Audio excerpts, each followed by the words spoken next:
Hi there and welcome back to Fitness and Trekking. Can you believe it's already December? I think I say that every single month, no matter what month it is, right? I'm like, can you believe it's summer? Can you believe it's fall? So we are in the midst of the holiday season. So that's what we're gonna talk about in this video. I'm gonna share some healthy recipes and my top 8 tips to stay healthy this holiday season, because it's not just about like going to Thanksgiving with our families or Christmas, whatever your traditions are. There's lots of holiday gatherings and company parties and get-togethers with friends and extra food and treats around and that sort of thing. So let's talk a little bit about how to navigate that. And I'm going to share some recipes with you too. You are going to love them. You have to make them for your family. You could also make them for your meal prep during the week. They're really good for meal prep because they make multiple quantities. Or again, like I said, you could make them for your family and friends. So let's start with the beginning of the day. So let's say it's a day of a company party, maybe a get together with family and friends. Start your day by moving your body. So when you start your day by moving your body, it release positive endorphins, it'll make you feel great, and it'll really set your intention for the day. It is amazing, no matter what it is. Even if it's an at-home workout, going walking, go back to some of the other videos and do maybe one of the quick at-home workouts. I know on Thanksgiving Day in Albany, there is a CrossFit gym called San Am CrossFit, and they're doing a free family, everybody's invited CrossFit workout. There's some fun runs out there, so look for things that are happening in your community and bring your family and friends. Super fun. The next thing when you're going to events, focus on people, not just the food, right? Because yes, there's an abundance of food, but there's going to be an abundance of people too, right? So take the time to focus on building relationships. Maybe there's someone you haven't seen in a while. Ask them questions, get to know them a little bit better. Focus on the people. The next thing that I see a lot of people do is they will skip meals all day long and then go to, say, their company party or Thanksgiving or maybe Christmas or something, and they will be so starving and they'll just eat everything under the sun, right? So I would recommend not skipping meals. So if you know you're going to be having something later that's maybe pretty high fat or carbohydrate, maybe has cheese, potatoes, pasta, breads, all of that sort of thing, maybe in the morning you make yourself an egg white veggie scramble. So high protein, high fiber, high nutrient value, so you're getting those nutrients in your body, and then later you can have some of those other things. But don't just skip meals just to skip meals to save calories, because you're going to overeat and probably overeat a lot of the bad stuff.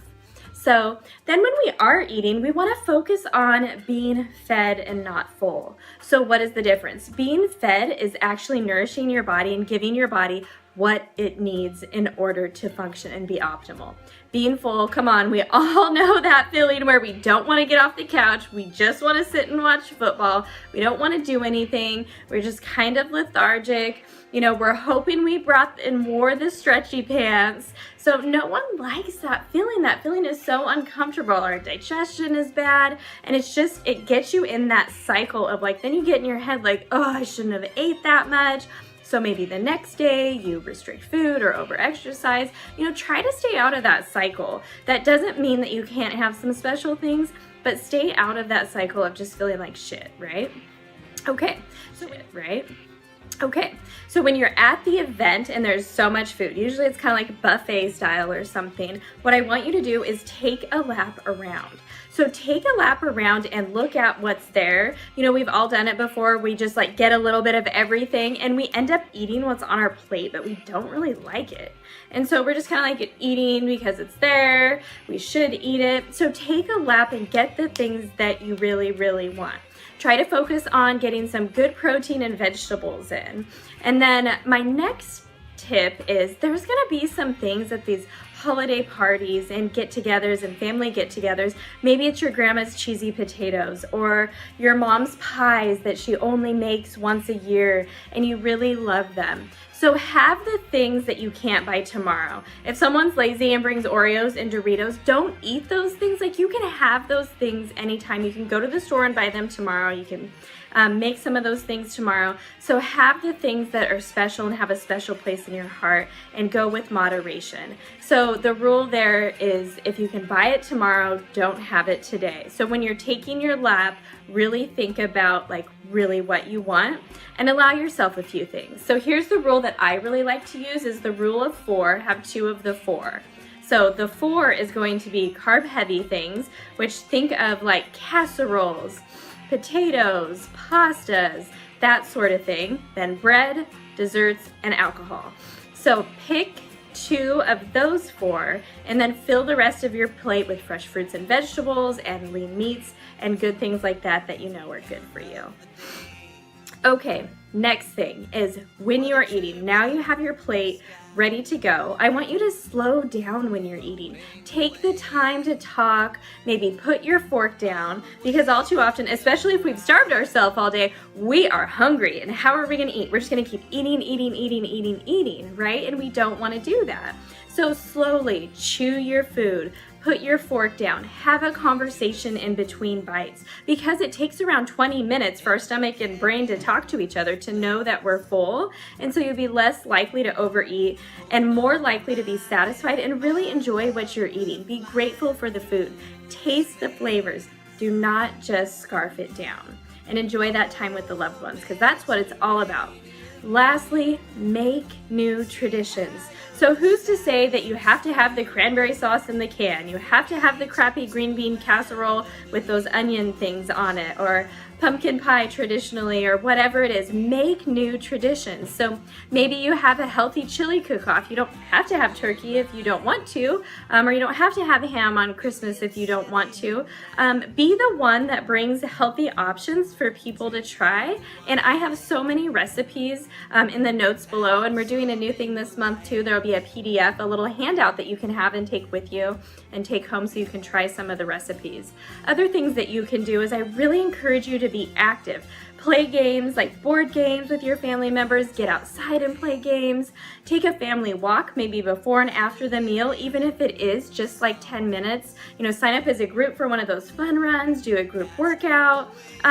Anything where you can keep your intention on being happy and healthy and releasing those positive endorphins, that's what you want to do. So I challenge you to start a new tradition, or if you already have a healthy tradition, please comment below and I would love to hear what that is. So those are my 8 tips to navigate this holiday season and stay healthy. And up next, I'm going to show you a quick recipe that you can make for breakfast, because again, we don't want to skip meals, right? So you can make this for meal prep, or you can make it for your family and friends if you want to do a quick breakfast, and it's going to be French toast. So I'm going to show you that next. So this is actually something that I made last night, so you can make the night before and then you put it into the fridge. So I chopped up into little squares some of this gluten-free cinnamon raisin bread from Fran's Bakery. I really like that brand, especially if you or someone else needs to be gluten-free. The other brand that I like is Food for Life, which you buy in the freezer section, and it has a really good sprouted grain bread that's cinnamon raisin too, so really yummy. So what I did is I chopped up the bread into little squares, and then in a bowl I mix things like, and the recipe's going to be below so you'll be able to see it, milk, eggs white, cinnamon, nutmeg, maple syrup, just mixing that all up.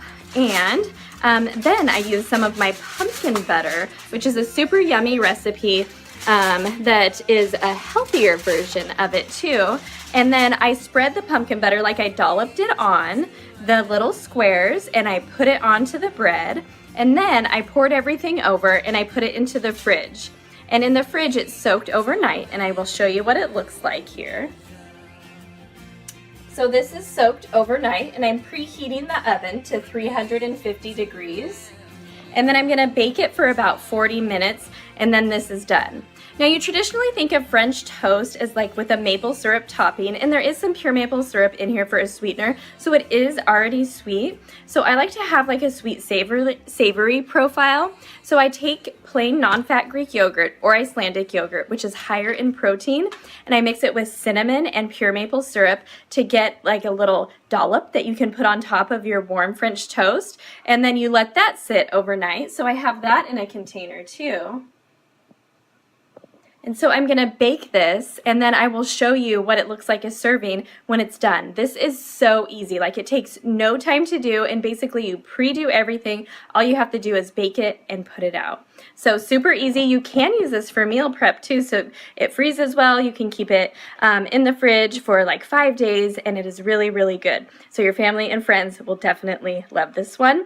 You've got to try it. I will show you what it looks like when it comes out of the oven, and then we'll wrap up December.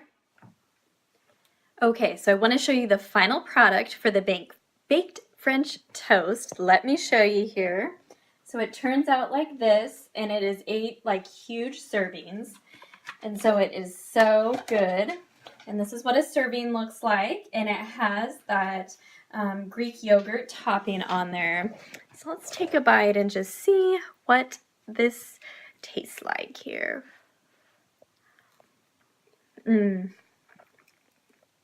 So good. So the recipes will be below with a bunch of other healthy holiday recipes that I know myself and my family loves, and I know that your family and loved ones will also think that they are amazing. So happy holidays to you, to your families. Have safe travels if you're traveling, and I will see everyone in January.